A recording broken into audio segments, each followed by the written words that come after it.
Okay, this is for the Sebring, the update for the Sebring here. As you can see, I have the cover off of the transmission here. This is the part that's cracked. You can get a really good look at it now. You see that all the way along here? This is inside the oil pump assembly. That's what this is. That's the transmission oil pump assembly here. And you can see where it's cracked. You can see the hairline cracks start here, go all the way around the top and end right about somewhere in here. Right about here. So it's obviously leaking out of here. Now, the concern I had was with this gasket right here, but it looks like it's okay now. Yes. Technically, you need to replace the gaskets, okay. But see, the unique situation that I'm in is, you know, people can't afford those kind of prices. The gasket, albeit cheap, after shipping and all that stuff, just the gasket alone is probably around 30 bucks. You know, the O-ring you can't buy individually. You have to buy a kit, which is $180. What I can do is I have this special. Where did I put it? Here we go. Those of you who work on vehicles will know about this stuff. This is the right here, Permatex gasket maker. This stuff is the most expensive one. It's probably about $20 for a tube this size. But it's an anaerobic sealant, and so what it does, it seals the best. You can actually replace gaskets and just use straight this, and it'll be much better than even just the gasket. I have enough in here to be able to reseal that, to put the oil pump on, and then around where the O-ring is, which is right here, on this you can see, this is, I wish I could stand this up better, here we go. I just don't want to hurt the thing.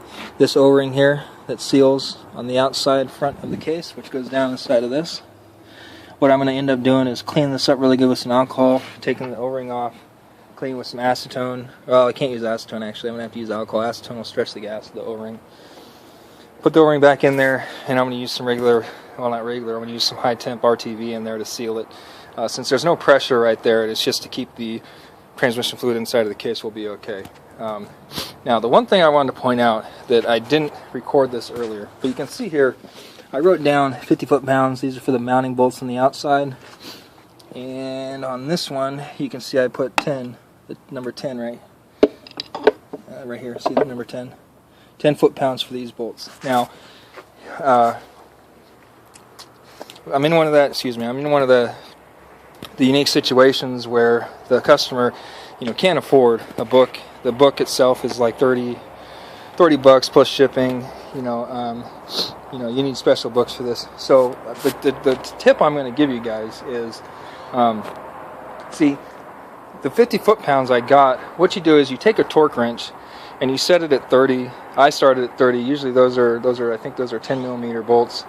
Usually you can start around 20 and work your way up. But go 20, then 25, then 30, 35, then 40, and you keep going until it clicks, and then stop. Okay. Now the minute you go till it clicks and then it breaks loose, you can subtract 1 foot-pound from that, and that's the torque that you use when you tighten it back up.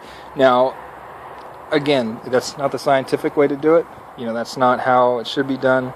You should go use the book, or an engineer will tell you. You can go online and you can look at the material you're screwing into, the bolt, the grade of the bolt, meaning the strength of the bolt, and then using that, it gives you a torque reading on what the maximum torque should be for the bolt. So I'm going to come in the shade here. So what you can do though is, if you do not, instead of just breaking everything loose and ripping it apart, at least you have somewhat of an idea of what the torque setting is going to be when you put it back together. So that's the way you can work on stuff without a book.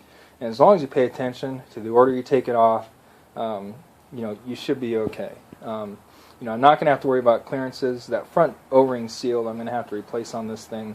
But yeah, so being the looks of it, it's probably going to be another hour of work.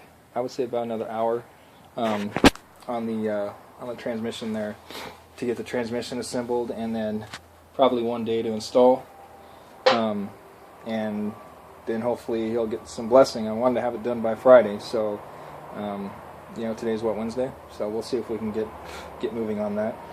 So, but I need to work on that Chrysler first today, because I told him I'd have it done today.